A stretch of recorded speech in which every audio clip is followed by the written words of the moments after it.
Why can't you stay in India? Why? Because that's your country. Why are you here? Why don't you go back to India? I mean, like, you rape women and stuff, right? I don't want you raping my women here. I don't want you raping people in Ireland. होगा नहीं। अरे भगवान बचाए भाई। पता नहीं पिछले जन्म में क्या पाप किएगा हिंदुस्तान में पैदा हो। या पता नहीं पिछले जन्म में क्या पाप किया था। प्रिया या प्रिया ऐसे करके पूछा लड़की। हाँ एक प्रिया है। हाँ प्रिया। वो लोग लड़कियां थी जो ये मुल्लों के साथ जा रही थी। बहन जब हम देश धर्म के प्रति लड़ रहे। एक मिनट किसके साथ जा रही थी? मुल्लों के साथ मुल्लों।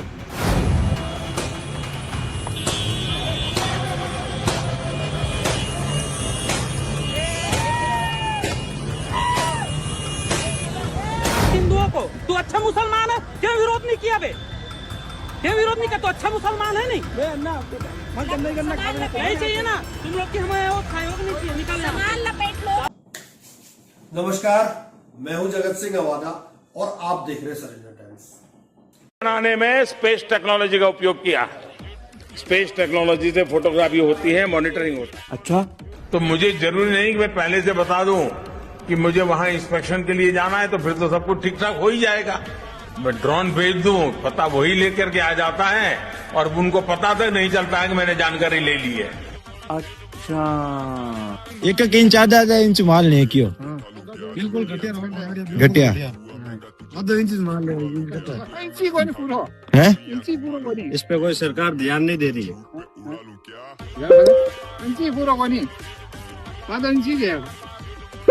देखो रोड की हालत देखो कैसे चलेगी भाई साहब ये रोड। हाथ टूटे रोड है। एक दिन में 3 किलोमीटर पुगा दी रोड बनाते बनाते। जवाहरलाल नेहरू विश्वविद्यालय में इंदिरा गांधी के सामने लड़कों ने प्रोटेस्ट किया। इंदिरा गांधी ने उनकी बातों को सुना। जिंदाबाद मुर्दाबाद के नारे लगे थे इंदिरा गांधी के सामने। तब किसी ने नहीं कहा था कि वो इंदिरा गांधी की नहीं बल्कि देश की छवि को नुकसान पहुंचा रहा। महत्वपूर्ण सवाल क्या है? हमारा संविधान इस बात की इजाजत देता है कि आप अहिंसक तरीके से, शांतिपूर्ण तरीके से प्रदर्शन कर सकते हैं, अपना विरोध कर सकते हैं। यह भारत की लोकतांत्रिक परंपरा का हिस्सा है। उन लोगों ने वहां जाके करने का प्रदर्शन किया, यह उनकी अपनी रजामंदी हो सकती है। आप उससे सहमत हो असहमत हो, लेकिन मैं संविधान की दृष्टि से अगर देखना हो, डेमोक्रेसी की दृष्टि से देखना हो, तो मुझे इसमें कुछ भी गलत नहीं लगता है। हाँ, अगर देश की छवि को नुकसान पहुंचा है तो फिर इस बारे में चर्चा होनी चाहिए कि जो गलगोटिया यूनिवर्सिटी की तरफ से किया गया, क्या उससे देश की छवि बेहतर हुई? क्या जिस तरीके का मिसमैनेजमेंट वहां देखने मिला, क्या उससे देश की छवि बेहतर हुई? क्या राहुल गांधी को गोली मारने की बात करने वाले 25 सांसदों जब समिट हो रही तो उस वक्त खबर है क्या उससे देश की छवि निखरी नहीं? क्या तब राहुल गांधी को जो लोग जिंदा गोली मारने की बात कर रहे थे, 25 सांसदों गोली मार करने की बात कर रहे थे, क्या किसी भी मंत्री ने आगे चलकर उसको कंडेम करने की कोशिश की? क्या इस देश के संसदीय कार्य मंत्री ये कहेंगे कि राहुल गांधी इस देश की राष्ट्रीय सुरक्षा के लिए सबसे खतरनाक व्यक्ति हैं? क्या किसी मंत्री ने आके उनके इस बयान की भर्त्सना की? नहीं की। सवाल इस बात को लेकर यह है कि जब आप असम के अंदर एक मुख्यमंत्री की तस्वीर दिखाई जाती है, भारतीय जनता पार्टी के अपने अकाउंट से निकलता है कि वो गोली मार रहे हैं, तब क्या इससे भारत की छवि निखरती है? हमने दोस्तों, शहीद भगत सिंह ने पार्लियामेंट में बम फोड़ा। वो किसी को नुकसान नहीं कर चाहते थे, वो अपनी बातें सरकार तक पहुंचाना चाहते थे, क्योंकि उस समय बहरी और गूंगी सरकार थी। बहरी गूंगी सरकार को जगाने के लिए उन्होंने संसद में बम फाड़ा और उस सरकार ने उनकी बातें सुनी। वो अलग बात है कि कुछ समय बाद एक और अन्य केस में उन्हें फांसी की सजा दे दी गई अंग्रेजी शासक द्वारा। कल भी कुछ ऐसा ही देखने को मिला। जो इंटरनेशनल समिट हो रहा था एआई पर, उसमें यूथ कांग्रेस के कुछ लड़के गए और उन्होंने भगत सिंह वाला वही पैटर्न अपनाया। लोग इसे इंटरनेशनल बेइज्जती बता रहे हैं। जो गोदी मीडिया वो कल से चिल्ला रहा है, कल से छाती पीट रहा है कि इंटरनेशनल बेइज्जती होगी। यही गोदी मीडिया जब गलगोटिया ने नकली कुत्ता बनाकर पेश कर दिया, उस पर नहीं इसने छाती पीटी। जब प्रधानमंत्री को फोटो सेशन कराने के लिए पूरा हॉल खाली करा लिया और जो बाहर से आए हुए मेहमान थे उनका सामान वहां से चोरी हो गया, उस पर गोदी मीडिया चुप रहा, उसने कुछ नहीं कहा क्योंकि वो आका का आदेश था। ऐसे में सवाल उठता है कि जरा जरासी सी बातों पर हमारे देश की बेइज्जती क्यों हो जाती है? क्या हमारे देश की इज्जत इतनी सस्ती है कि जरासी बात पर खराब हो जाएगी? ये लोकतांत्रिक प्रणाली का एक हिस्सा है। कल जो यूथ कांग्रेस के लड़कों ने किया, मैं ये मानता हूं कि नहीं करना चाहिए था, परंतु अपनी बात जब गूंगी बहरी सरकार हो जाए तो उसे बताने के लिए बताना ही पड़ता है। आज मैं इसी खबर पर बात करूंगा और उसके अलावा ट्रंप ने फिर एक बार भारत सरकार को झटका दे दिया है। भारत ही नहीं, कई अन्य देशों को भी दिया है। सुप्रीम कोर्ट में झटका खाए हुए घायल ट्रंप ने एक बार फिर से टैरिफ बढ़ाने का ऐलान कर दिया है। अब आप सोचिए, टैरिफ बढ़ेगा तो चीजें महंगी होंगी तो आम आदमी पर क्या असर पड़ेगा? खैर, मैं इसकी बात अभी बाद में करूंगा। पहले मैं उसी की वीडियो आपको दिखाता हूं। ये वीडियो, 2 वीडियो है। एक वो है जिसमें वो प्रदर्शन कर रहे थे और एक वीडियो है जिसमें सुप्रिया श्रीनेत उन लड़कों का बचाव करती नजर आ रही है। देखिए दोनों वीडियो। यूथ कांग्रेस इस देश के युवाओं की आवाज है। युवाओं ने जाके शांतिपूर्वक ढंग से एक प्रदर्शन किया। और क्या प्रदर्शन किया? कौन है जो इससे आक्रोशित है? क्या आक्रोश है कि इन युवाओं ने जाकर यह प्रदर्शन किया कि एक कॉम्प्रोमाइज प्रधानमंत्री ने भारत की अस्मिता के साथ खिलवाड़ किया है। एक कॉम्प्रोमाइज प्रधानमंत्री ने एक ऐसी ट्रेड डील करी अमेरिका के साथ जिसमें भारत के किसान तबाह हो जाएंगे। हमारा सारा का सारा डेटा सौंप दिया अमेरिका को। हमारी एनर्जी सिक्योरिटी के साथ एक कॉम्प्रोमाइज प्रधानमंत्री ने मखौल उड़ाया उसका। अमेरिका कहने से हम रूस का तेल नहीं खरीदेंगे, अमेरिका के कहने से हम चाबहार पोर्ट से बाहर हो जाएंगे, अमेरिका के कहने से हम सीज फायर कर लेंगे। यही तो बताने की कोशिश करी गई कि एक प्रधानमंत्री कॉम्प्रोमाइज्ड है और सबको ये दिख रहा है। ये देश के युवाओं की आवाज है। और मैं पूछना चाहती हूं उन लोगों से, जो बीजेपी वाले बहुत बोल रहे हैं, जो थोड़े मीडिया के साथ ही आक्रोशित है, कहां था आपका आक्रोश? कल भी तो ये सब लोग यहां पर थे। और कल जब इस देश के लोकतांत्रिक तरीके में एक आदमी ने वीडियो बनाया और कहा कि वो नेता प्रतिपक्ष को गोली मारेगा, वो आदमी लोकसभा स्पीकर का करीबी निकला, तब आपका आक्रोश कहां था? तब आप लोग चुप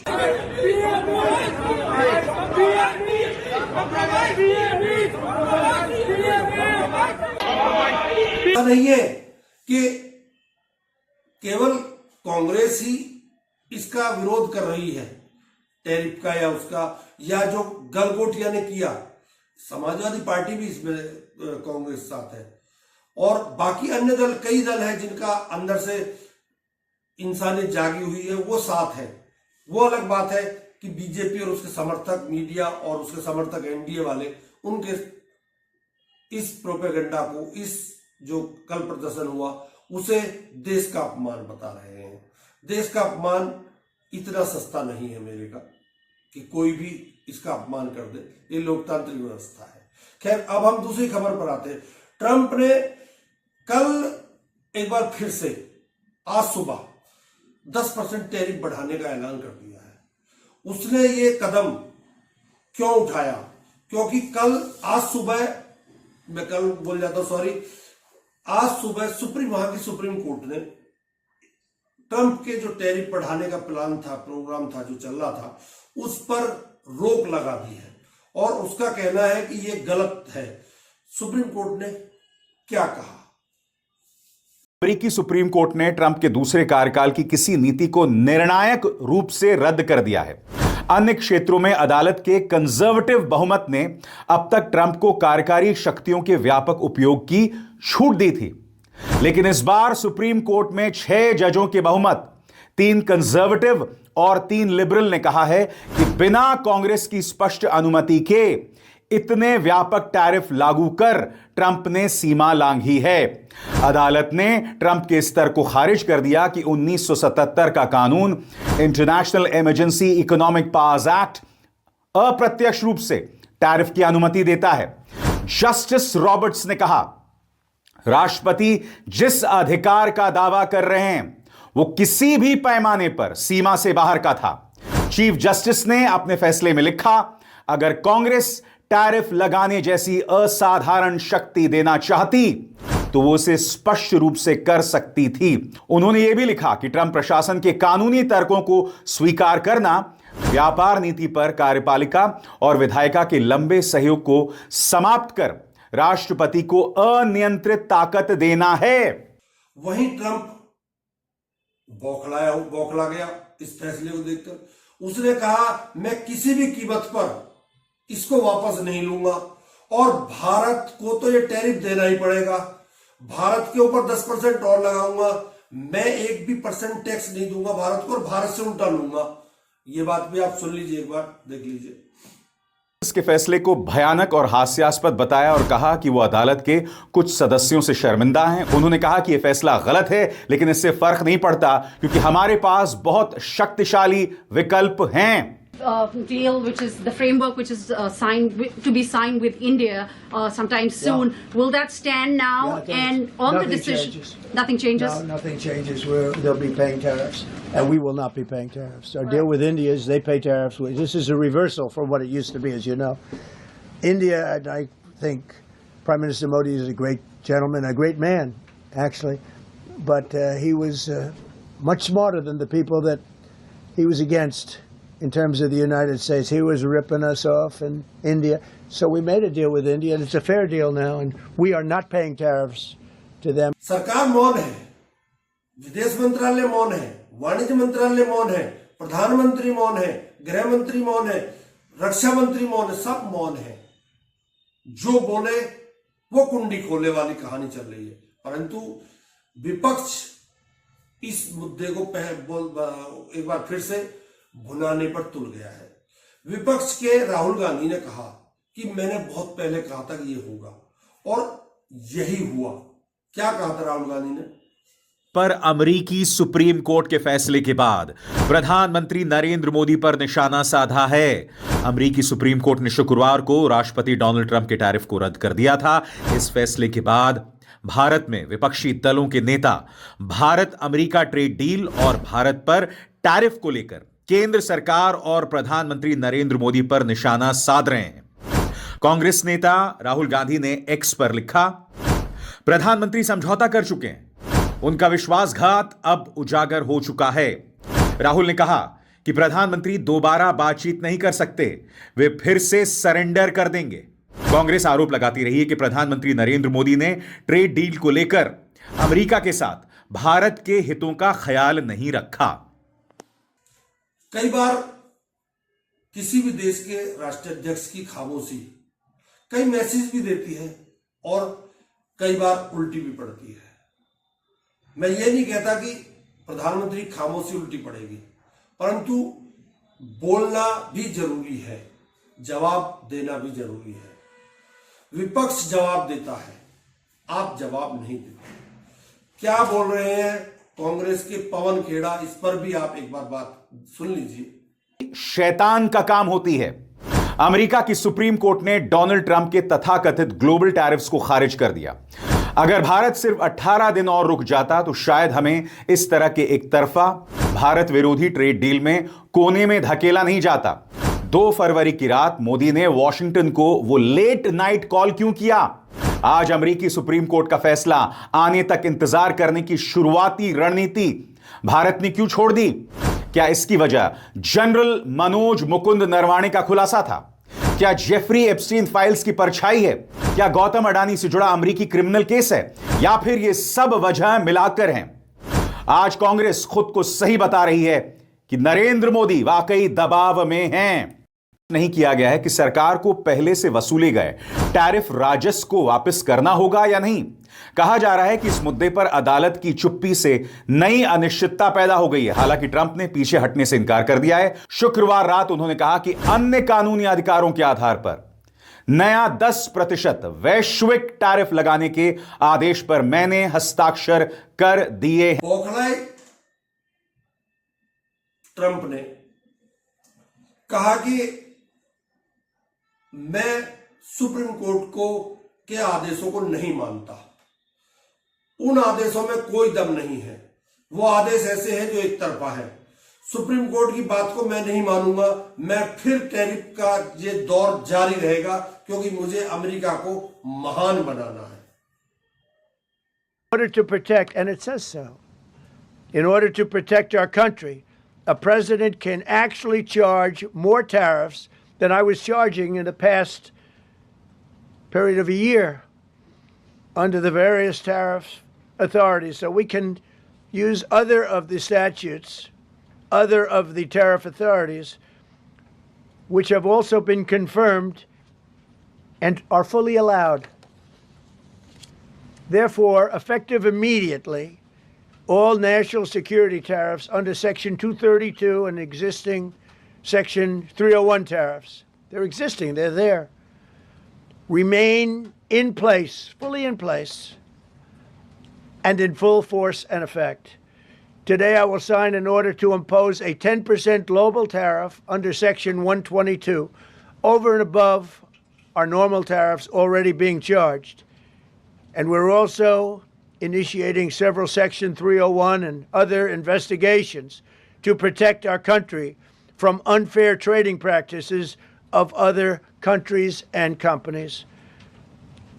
Thank you for your attention to this matter, and I say quite simply, which I've said for a long time, make America great again. And interestingly, we've already made it great, so I don't have to use that, but I don't think we'll ever give up on MAGA. MAGA is always going to be with us. हुई press conference में भारत के साथ हुई trade deal पर क्या असर पड़ेगा कि सवाल का जवाब देते हुए ट्रंप ने कहा कुछ भी नहीं बदला है, भारत टैरिफ का भुगतान करेगा, हम टैरिफ का भुगतान नहीं करेंगे। ट्रंप ने कहा जैसा कि आप जानते हैं यह पहले जैसे था उससे उलट है। यानी ट्रंप कह रहे थे कि पहले अमेरिका टैरिफ देता था, अब भारत टैरिफ देगा। ट्रंप ने भारत के प्रधानमंत्री नरेंद्र मोदी के बारे में कहा कि वो बहुत अच्छे हैं लेकिन हमसे ज्यादा चार्ज कर रहे थे। ट्रंप ने कहा हमने भारत के साथ एक समझौता किया और अब ये एक निष्पक्ष समझौता है, हम उन्हें टैरिफ का भुगतान नहीं कर रहे हैं, अब भारत टैरिफ का भुगतान कर रहा है, हमने मामला पलट दिया है। भारत और अमेरिका में हुई ट्रेड डील की शर्तों के तहत अमेरिका में आने वाले भारतीय सामान पर टैरिफ दर 50% से घटाकर 18%। राहुल गांधी ने कुछ समय पहले कहा था कि ये डील भारत के किसानों के लिए नुकसानदायक होगी, भारत को सोच समझ कर डील करनी चाहिए, इसमें समय लेना चाहिए। अगर भारत अब डील को करता सुप्रीम कोर्ट के आदेश के बाद तो शायद भारत को फायदा हो सकता था। उस समय क्या कहा था राहुल गांधी ने, एक बार ये भी देख लीजिए कि जो किसान है वो हिंदुस्तान की नींव है, फाउंडेशन है, और फूड सिक्योरिटी के लिए कांग्रेस पार्टी और हिंदुस्तान लड़ी थी। नरेंद्र मोदी जी ने हमारी फूड सिक्योरिटी, हमारे किसानों को धोखा दिया है। यूएस के साथ डील करके उन्होंने कपास के किसानों को, सोया के किसानों को, सेब के किसानों को, फल के किसानों को बेच दिया है। हिंदुस्तान की कृषि मार्केट पर सालों से विदेश के लोग कब्जा पाने की कोशिश कर रहे हैं। नरेंद्र मोदी जी ने उनके लिए दरवाजा खोला है, ये सच्चाई है, वो भी जानते हैं, मैं भी जानता हूं। क्यों खोला है? क्योंकि उन पे गले पर चोट लगा रखा है। डोनाल्ड ट्रंप ने नरेंद्र मोदी की लगाम पकड़ी हुई। मक्का, कपास, सोयाबीन और फल, ये शुरुआत है। नरेंद्र मोदी पूरी कृषि मार्केट के दरवाजे खोलेंगे अपने मित्रों के लिए, अदानी अंबानी जैसे लोगों के लिए, विदेशी ताकतों के लिए। भारत के किसान और पूरा देश जानता है कि नरेंद्र मोदी किसान विरोधी है, वो अपने मित्रों की मदद करता है। पहले भी वो काले कानून लाए थे, अब उन्होंने विदेशी ताकतों के लिए दरवाजा खोल दिया है। अमेरिका के जो किसान हैं उनके बड़े बड़े खेत होते हैं, हजारों एकड़ के खेत होते हैं, पूरा मैकेनाइज्ड है और उनको सरकार सब्सिडी देती है। आप जानते हो कि हमारे किसानों के खेत छोटे होते हैं, सही एमएसपी नहीं मिलती है और मैकेनाइजेशन का तो नाम ही नहीं। नरेंद्र मोदी जी ने देश को बेच दिया है, किसानों को बेच दिया है। आप मेरे ऊपर केस डालो, गाली दो, जो भी आपको करना है करो, प्रिविलेज मोशन डालना है वो डाल दो, कोई फर्क नहीं पड़ता। मैंने पार्लियामेंट हाउस में सच्चाई बोली है। आपको सच्चाई अच्छी नहीं लगे वो दूसरी बात है, देश सच्चाई को समझता है। आप कुछ भी करना है कर लो, मैं किसानों के साथ खड़ा हूं, 1 इंच पीछे नहीं हटूं। कांग्रेस प्रेसिडेंट खारगे जी, मैं और पूरी कांग्रेस पार्टी, हमारे सब कार्यकर्ता किसानों के साथ खड़े हैं। ये अन्याय हम नहीं होने। ट्रेड डील में किसको क्या मिलेगा ये तो 9 तारीख के बाद पता चलेगा, परंतु जो वहां से सूचनाएं आ रही है अमेरिका से, वो वास्तव में इस देश के लिए खतरनाक है। वहां की कृषि मंत्री मिठाई बांट रही है, कह रही है कि हमें 140 करोड़ का बाजार मिल गया है। सोचने वाली बात है। और हमारे यहाँ केवल एक ही बात करें, इससे किसी किसान को नुकसान नहीं होगा। कहां फायदा होगा ये तो बता दो। जब उनकी चीज यहां आएगी तो फ्री में आएगी, हमारी यहां से चीज जाएगी उस पर अमेरिका टैरिफ लगाएगा, तो किसको फायदा होगा? सोचने वाली बात है। आप खुद सोचिए, एक चीज आपको दुकानदार फ्री दे रहा है, एक चीज आपको दुकानदार पैसे से दे रहा है, तो फ्री वाली में फायदा आपको या पैसे वाली में फायदा है? सोच कर देखिए।